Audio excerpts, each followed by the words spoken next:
So today, Stacey Dash, who is the woman who was on Fox News, who is what we're going to get into, but pretty much one of the people that you would think of as a good example for someone who goes on to Fox News, which is where she was.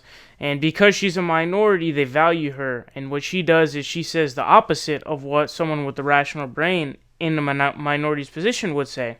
So it's basically their way of trying to manipulate the minorities into thinking that, oh, they're right because this person is there and that's what they're saying. But it's the classic fake Republican or black Republican type of thing you'd say, how obviously the Republicans who are to the Democrats were the Southerners before, but the parties flipped, and the Republicans were the ones who Barry Goldwater trying to prevent the Civil Rights Act from being passed and all this stuff. So it seems a little shocking that they would support them, right?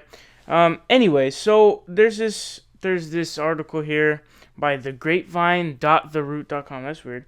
They say Stacey Dash, a vehement Trump supporter and Republican apologist, the one former Fox CEO Roger Ailes reportedly called the black girl, has been kicked off of one of her biggest soapboxes. The Hill reports that Fox News has declined to renew Dash's contributor contract. The only network that our current president, blah, blah, blah, blah, blah. But anyway, so they say Dash 50 was signed by Fox in 2014 and was primarily seen on the afternoon news discussion program Outnumbered. Reports The Hill. She's best known for her character, blah, blah, blah. So, she has said some things that you would expect a fake Republican to say. And what it is that these people, and we've seen it with Tomi Lahren too, so she's a woman, which you could say is a minority, but she's not African American, she's not Muslim or an immigrant or something. So it's not as symbolic to people.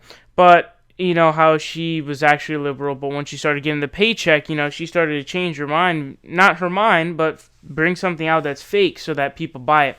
So it's sad because there are actually people buying this garbage. She's made comments like, we can't have segregation with BET. That is one of the absolute stupidest comments you can possibly make because it's a very common fallacy among white people, and they will be like, why are there all black schools? And it's like, they're all black schools because you wouldn't allow them in white schools. And if you did, there's massive racism and discrimination and very hard to get in. So it is there to embrace the culture and the people who have been in history, which you can't dispute this. This isn't, it's not an opinion, it's not a debate. We know that African Americans have been treated extremely horribly through slavery, Jim Crow, and still to this day, voter suppression. Let's be real here. So Republicans, they love to praise Martin Luther King, and most of them anyways. And, they'll be the ones trying to continue pushing voter suppression, just like Bernie Sanders says. But it's this clear fallacy, okay? I'm going to go back to that. And it is that they like to come on and tell you that they're the problem when really they are just the response to survive and to thrive in their community because their community is being oppressed. So what do you do as an oppressed community to stay away from assimilation? You embrace your community and you make it better and you give it outlets. You don't just fall into everything else. You don't have where no African Americans are getting awards. You don't just succumb to that. You make your own network. You embrace your own culture, your own people who should be embraced. So that's what it is. And she also said, I think this is the worst, there should be no Black History Month. What? Why? I think that it is one of the most amazing things that we can go back and look at someone like Martin Luther King Jr.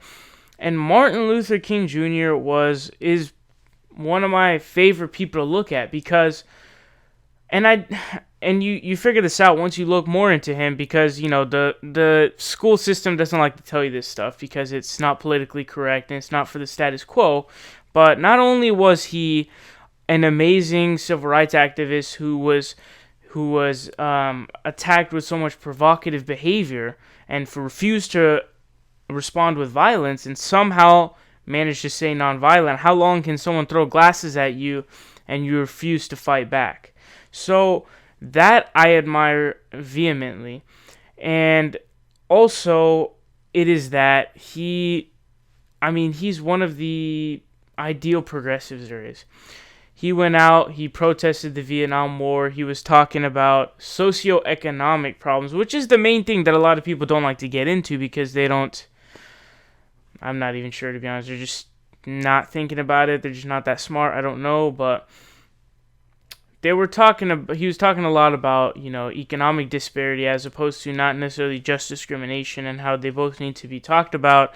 And I think it's great that we can go back and look at that and say, hey, they face these major problems that used to be accepted in society, which are completely wrong, and now we reject them. So I think it is the greatest thing to embrace the people that have been oppressed and have been taken advantage of, and it's an amazing thing to be able to look back on it and look at how much further we've come and truly embrace the wrongdoing, to put it in a light where we admit what happened was wrong, and off of that we move forward. That's how you move forward. You can't move forward without admitting something.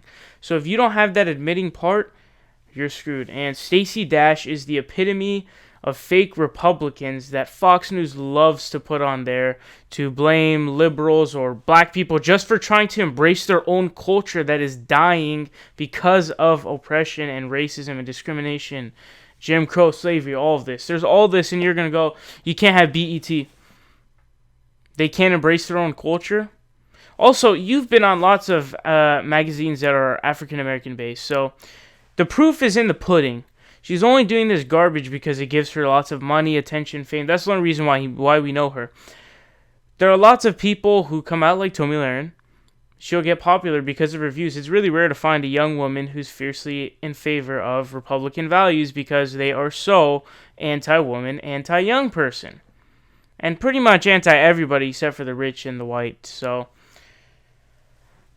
she is a fake Republican, and she is actually duping a lot of people. And she is an absolute clown, and as soon as Barack Obama leaves office, they don't even want to extend her contract. Is that funny or what?